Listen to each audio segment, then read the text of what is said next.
Good morning. It's Barb Leach, still home in the garden. Here it is. It's June 4th already, and we're still under lockdown, starting to come out of it a little bit.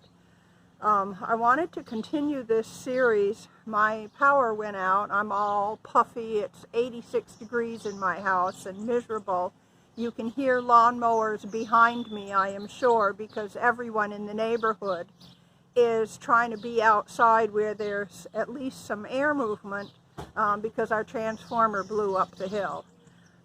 So since I can't do anything on my computer and I have a VoIP phone, so I can't do anything on my phone, I thought I would come out in the garden and talk to you a little bit about what's going on. June 4th, we've been, I guess this is towards the end of week number 12 of our lockdown. And I was trying to think about, well, what would be just some easy things we could talk about in the garden. And mostly what my garden needs right now is some deadheading and some cleanup. And for those of us that have done gardening for years, that seems very elemental. You know, well, what does that mean? Well, you cut it off and you clean it up. But for people that have not gardened before, it's not necessarily that straightforward. So I thought I'd talk to you about a few of the things, answer maybe some of the questions that I've gotten over the years on the help desk when it comes to things like, well, what is deadheading and how do you deadhead? So the first thing is we're going to tackle one of my roses here. So I wanted to show you, these are what they call gauntlet gloves. They're, in my opinion, a must when you're working with roses because of this long channel that protects your arms. And I've got my regular pruning shears here, and one thing that people is afraid of is they never really, first of all, they don't keep their pruning shears oiled and keep them from rusting, and secondly, they don't know how to sharpen them. So this is a little tool that I like. It's a little diamond dust coated tool, and I'll see if I can show you how to sharpen your pruning shears. So there are lots of YouTube videos out there and lots of books about how to sharpen pruning shears. And a lot of them will say that you want to start at the tip and move towards the crotch of the blades. I find that it doesn't make a lot of difference as long as you're consistent, so I like to start at the back and bring my blade along towards the tip when I'm sharpening my pruning shears. And I think as long as you're consistent, you're okay. But if you look at a blade, and I'm not sure how well we're going to be able to get this, but it bevels down at this angle here, but then when you get to the very edge, if you look at your pruning shears, you're going to see that there's an even sharper bevel. So the object of the game, and I do like to start at the back, is to follow that bevel as flatly as you can and consistently as you can, always working in the same direction. And as you move along, you're going to see that that starts getting shiny. And so you try to keep the same angle. You don't want to be tipping your tool down where you're taking this back part of the blade, and you don't want your angle too steep this way, which will dull your blade. So you're just going to consistently move along. Keep watching that bevel. Make sure that your shiny mark, if you will, is where it should be. And I apologize if I go off the viewfinder here as I move along, but I'm having to really look at the blade, and with my camera at this angle on the tripod, and hey, we've got a tripod, you know, you can't really tell if I'm in the viewfinder or not. So I'm doing the best that we can with what we've got. So it really shouldn't take a whole lot to clean this up, and you want to get as far back on the blade as you can, which means you may have to spring the blade open a little bit. Most of these pruning shears are made where you can take the nut off and actually open them right up completely. I find it's pretty easy to sharpen when they're just like this, complete, without having to tear it apart. Some pruners even have a replaceable blade that you can take out. So I think I've got it cleaned up and sharpened up. I don't know if you can see that, but it's pretty shiny all along the edge there. And what it does is it makes burrs here on the back side of the blade. So the inner part of the blade, which is the flat side, I simply want to take my thing and I'm going to just lay it flat and run it along that blade to knock those burrs off. You don't sharpen the back side of the blade. They're only sharpened on the front side. So let's go see what we can do about deadheading climbing rows. So in one of my other videos I showed you my little baby shovel. This is another little handy tool that a friend gave me. It is a collapsible tote for debris in the garden. The first one that my friend Bob gave me, I believe was a commercial grade one because he was a landscaper and it lasted for years. I've had a couple of others since then and worn through the bottom of them. The thing that I like about this one is it has a solid plastic bottom. And when you're in the garden, you tend, because you're moving a few feet at a time, you tend to just drag it along behind you, and particularly as it gets full, that really wears on the bottom of it. So this is a new model that I got. I ordered it online, and it's worked out well for me. So I thought I would show that to you. So we've got our pruning shears, we've got our gauntlet gloves, we've sharpened everything up, we've got our debris container, and now let's have at that rose. Okay, so now that we're out here on the sunny side of the house, I can see that we're not going to want to stay out here very long. In the front we have some irises that definitely need deadheading, and I want to show you the side view of this climbing rose if I can get the light right. You can see that the branches kind of lean forward and cascade. Remember that anything that is a horizontal growth grows much more slowly than the vertical growth.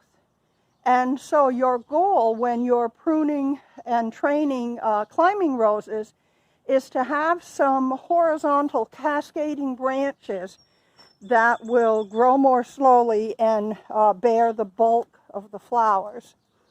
So we need to tie this back up a little bit too, because it's probably falling forward a little bit too far. But let's take a look and see what we can do. So the first thing that I thought I would talk to you about is deadheading.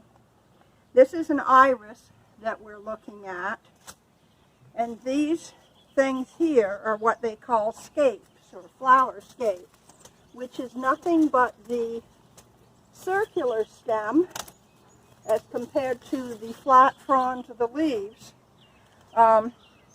So you simply go down into the plant as far as you can possibly reach without damaging the leaves, and take those off at the very base. Take the whole thing. Now, if I were going to divide this bed, I would be cutting the foliage back to probably about 6 inches high.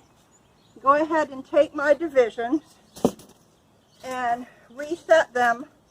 And you want to reset them early enough in the summer that the weather is so hot that before the weather gets so hot that they cannot get reestablished, because it takes a lot of energy from your plant to get settled in for the summer and get some new roots. So you need to do that before hot weather. Now, believe it or not, this little bed of irises was just reset late in the fall after I did some repair to this wall. And they were getting a little wild, because over here we have a small group, I hope you can see that through my shadow, of little dwarf crested irises that my friend Janie gave me, and they're just becoming overpowered. So I have dug out some of these monsters, and we'll take them down and put them on the workbench in the shade and water this spot in because it is so blasted hot before we move on to the rose. Okay, so here we are at the rose, and as you can see, these flowers come in huge clusters, and I hate to take them off, but it's going to be a lot of work to look at them singly. So I'm going to go ahead and just take whole groups out because we have new buds coming up here. But on roses, you have leaflets of 5 and you have leaflets of 3. And so when you cut back, you always try to go back to a leaflet of 5, just above that, and make your cut to an outward facing branch, so that when this leaf becomes a branch, it will come this way. So I've taken my cluster out there. Some of these, when you deadhead them, you will just go back a little tiny ways. Others, you want to leave some horizontal branch because that's where the next buds will come. But you also don't need it flopping this far forward. So don't be afraid to prune your shrub back to the structure that it is on so that it stays within bounds when you're doing your deadheading. I can see that this bush, I bet you anything, has thrips. I did spray it the other day. Can you see here on the back of the petals how it's turning brown?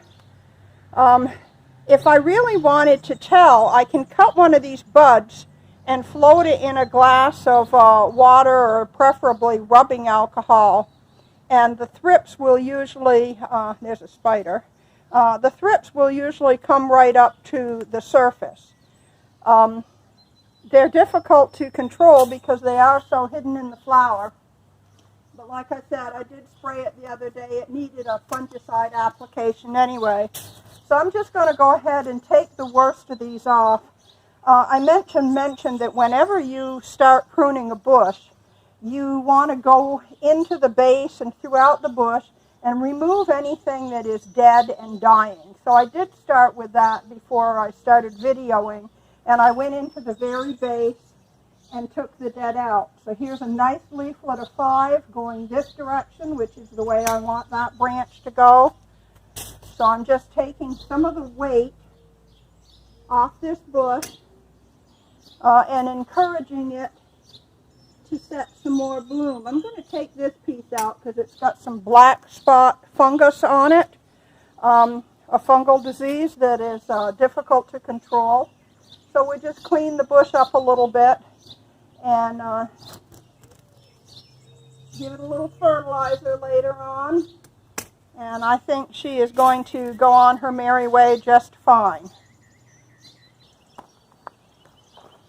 So I've got a nice horizontal branch here, but it's coming out, it'll get out beyond the end of the building, which I really don't want. So I've got leaflet of 5 here, leaflet of 5 here. If I cut back to this one, it's going to send a branch this direction. If I cut back to this one, it's going to continue to cascade forward. And I believe that's the way I want that to go for a while. And then this guy, we just simply don't want it to get up beyond, much beyond the bounds of the trellis. This particular rose is in a Cordes series, and Cordes is he's a, I believe, German breeder. It's a new series called the Arbor Rose, and it is meant to stay low on just a regular 6-foot trellis rather than outgrowing its trellis size as so many of your traditional climbing roses that are really want to be, 12 to 15 feet high. They just get wild on a trellis like this. So I think we're going to call it a day on this guy. Even though those roses are fairly well spent, I'm going to leave them on there until some of the newer ones come on. So you can kind of see the end result here from the side. We're not cascading out quite as far as we were. Here's where I thinned out the irises, and my little dwarf crested irises that my friend Janie gave me that were getting overpowered. So I've got water left in my can. I'm going to go ahead and water this rose, even though we have had plenty of moisture, simply because whenever you make cuts on a plant, it is really going to lose a lot of moisture through those wounds. So let's just give it a little drink. So here we are on my potting bench down underneath my deck in the shade. I tell you what, folks, it is hot out, and I'm just praying that AEP shows up to fix that transformer before the freezer goes bad. So I think we've got a little overload on our grid. So what I'm doing here, first of all, I dug these out with what they call a spading fork. And a spading fork is a flat tine fork with a D handle, meaning that it is a half-height shovel. It gives you a whole lot of leverage. A spading fork as opposed to a hay fork or a pitchfork, which has a round tine. So when you're gardening, what you want is a spading fork. But we're taking these iris and we're simply cutting them back to maybe a 6-8 inch fan. Some people go as short as 4. When it's this late in the season and this hot, I don't like to take them that far back. And we can trim the roots just a little bit. So I've got a few pieces here. I'm going to just put these out on the street with a free sign on them. It's always amazing when there's a free sign on it. Things tend to disappear pretty fast. But I hate to throw them away. This is a lovely antique variety. It's a pale blue and it's very fragrant. And many German irises really don't smell very good at all. This one has a lovely fragrance. And this is a German, or what they call a bearded iris. There are lots of different types of irises. This one is what they call a rhizomaceous. This little rhizome wants to grow right along the surface of the soil with the roots buried, but the top of the rhizome exposed to the sunlight so that it can send out these new sprouts. So because this bed was just divided in the fall, I don't expect to see a lot of signs of borers.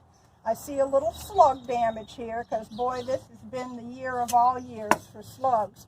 So you can see maybe that there's a little divot there where somebody has eaten part of the leaf. But one thing that you always want to watch for when you're cleaning out your beds and you're pulling these dead leaves off the base, you want to look at the bottom of what they call the fan. The fan is this flat part here. And on irises, the leaves have kind of a gray, what they call a bloom on them, not meaning bloom as in flower, but bloom like peach fuzz, like a bloom on a peach. And if you're looking at a fan and it looks very shiny and wet at the bottom, I would be very suspicious of it having iris borers. Now this old rhizome, I'll take my glove off here. Can you see how this is divoted out here? So this did have a borer in it, and they will get a bacterial disease called bacterial soft rot that will damage that and ruin it completely, and then often you will lose a large portion of your bed. So that one's going right into the trash. I generally do not compost my irises for a couple of reasons. One, you see how big the root is, so that would be likely to just root in your compost bin and not decompose. And also, because of the likelihood of iris borers, I don't want them to overwinter in my compost bin and then just be hanging around for next year. Here's another one. Can you see? See here where the borers have been? But that is old and dry, so that is not from this year. I went ahead and planted them even though they had some borer damage last year because they didn't have soft rot, because I was down to just 1 or 2 pieces, well, maybe 3 or 4 pieces of this antique iris that I did not want to lose. But you saw how overcome that bed is already just in one winter. Now, in a normal winter, they probably would not have filled the bed that quickly, but we've had a lot of rain, which has been good in many ways, and the winter was very, very mild. So they had a good year in the garden and really, really filled out. But now I just have more of them than I can use, so we'll share. So I've got a pretty good little bag here of my my pieces of iris. I'm not going to put them out right now because it's way too hot. I'm going to go out just before dark when everybody's out and about walking their dogs and put them on the side of the street with a sign, and I have no doubt they will disappear. I want to show you a couple of things while I'm out here. I've got a few little strawberries coming, so that's a good thing. But another thing on deadheading, now this is one of those amaryllises that I potted up back in, I guess, probably my first video. And in this case, deadheading consists of simply taking this back piece off. Yeah, I do have my pruning shears. Taking this off and leaving this other flower to go ahead and bloom. But you know that when you're out in your garden and scouting, you're always finding something, like how I found that canker down there on the redbud at the end of the garden. But I was looking at this yew. Now this is similar to the one out front that we pruned, only it's growing in a lot more shade. And see all those dead needles in here? And generally speaking, on evergreens, when they push new growth, that's when they discard anything that is damaged. So seeing dead needles back in the lower portions of the branch is not such a concern, but it always warrants taking a closer look. So I started looking. See all those little white things on the needles? That is what they call taxus scale. See them? It looks like bird droppings. So I came out here and sprayed this. I think I'm a little bit past what they call the crawler stage, but I'm hoping it will be somewhat effective, and I will probably follow up with an oil spray if we have another cool spell. See the little white things that look like bird droppings? So scale have, think of it like a mother in a tent, and she is huddled over the babies like a duck would. And when the babies come out from the mother and she begins to die, they crawl down the branch to another area and stick their little sucking mouth part in and develop their own little waxy shell. And during that crawling stage, which is appropriately called the crawler stage, they're very vulnerable to sprays.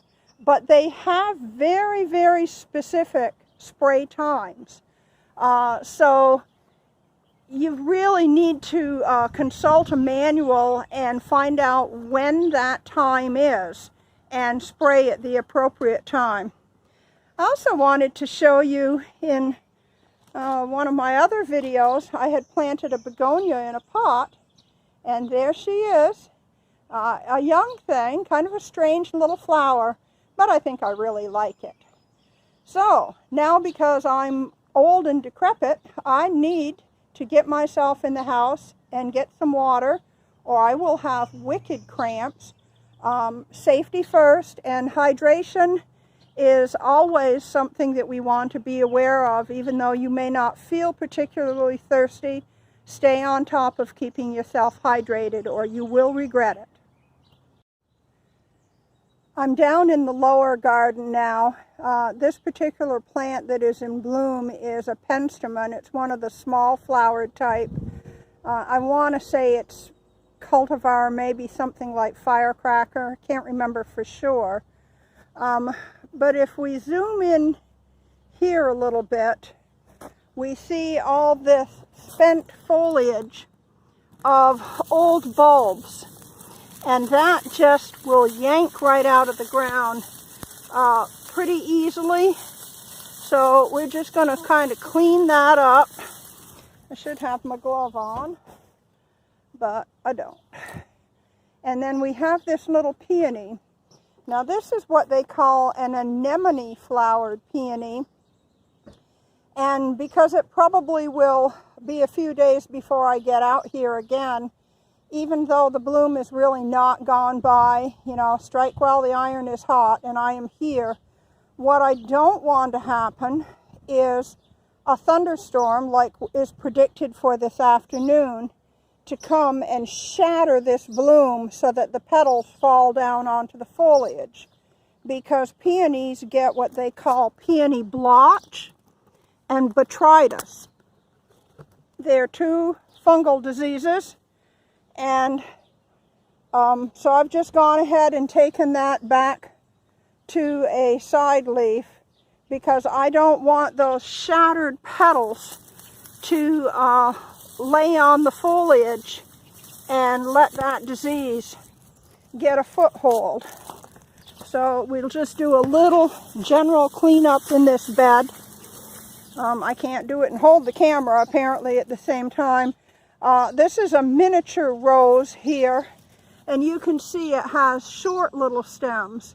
So for deadheading this, it's simply going to be a matter of pretty much taking the individual flowers out. Okay, as I said, it is June 4th. This little bush that we're looking at is what some people call a bubba bush or a sweet shrub. It's calycanthus. This is a modern variety, so let me stand back so you can kind of get a perspective. That is probably, I don't know, maybe a 6-foot pole that this birdhouse is on. So my bubba bush is really not over about 3 feet high. Normally they'd get up, probably at least 6 or 8 feet. The newer varieties, unfortunately, do not have the scent that some of the older fashioned varieties had. But as you can see, it's gotten quite shady here under my elm tree. So I needed something that could take a little bit shade. I try to keep this bank covered to stabilize it so it doesn't erode. The bush behind it is a spirea, Anthony Water, which is actually now on the invasive species list. Was not when I put it in, but I haven't seen any seedlings coming up anywhere. I think this slope is just too dry, so I'm not too worried. But I wanted to show you that in the bubba bush, all it took was taking out this one little twig to clean it up, and that's all the deadheaded cleaning that needed to be done there. So this is a little catmint here, and they can take some shade. It's not happiest here. It'll get late afternoon sun.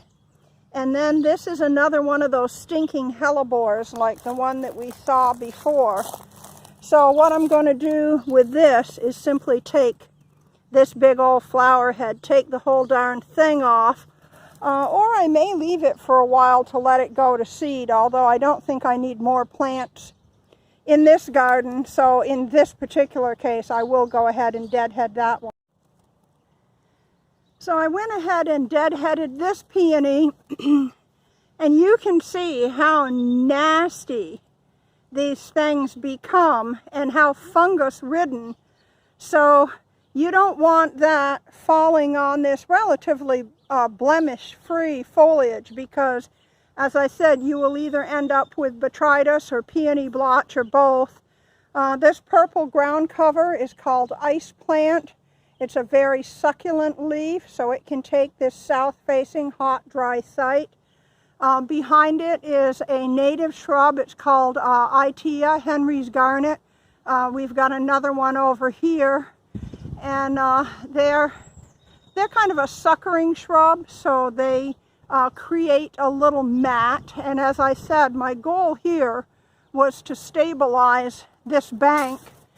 All this flattened down, dying looking foliage is from daffodils that were in here. And I'm going to leave that on there to help build strength for flowering next year.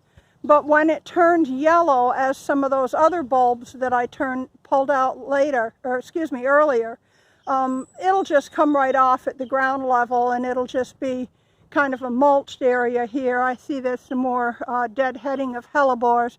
By the way, if I didn't mention it in the other videos, the hellebores, both the Lenten rose and the stinking rose, and the Christmas rose that I do not have, Corsican rose, all of those, they are poisonous, so you don't want to work with them barehanded. And the little ground cover here is pulmonaria.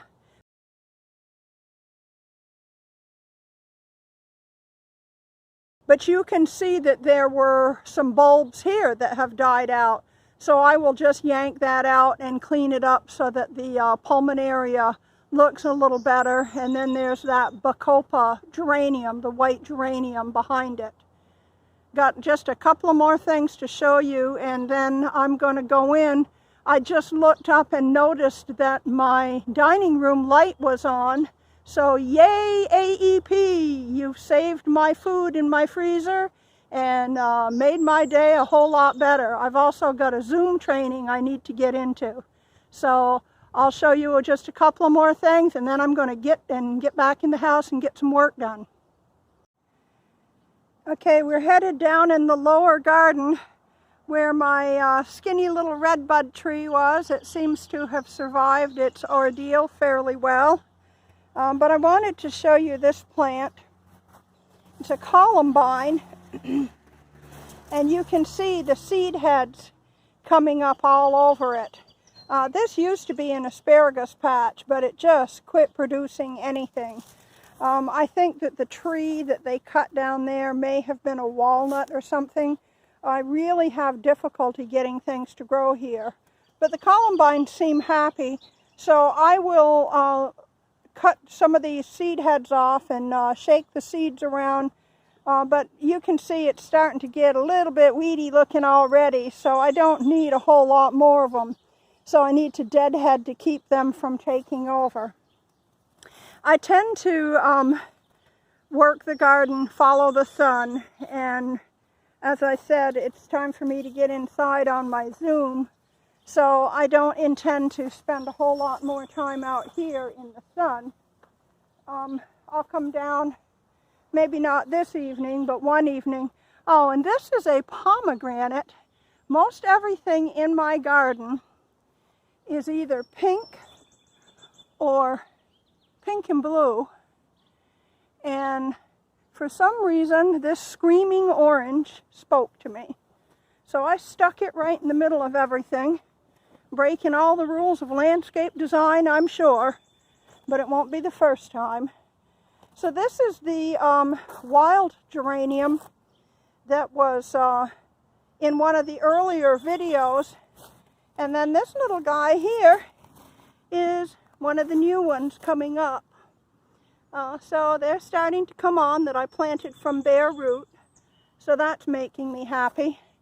So let's get on up the hill, and I'll see you on another trip. Bye. Stay home in the garden.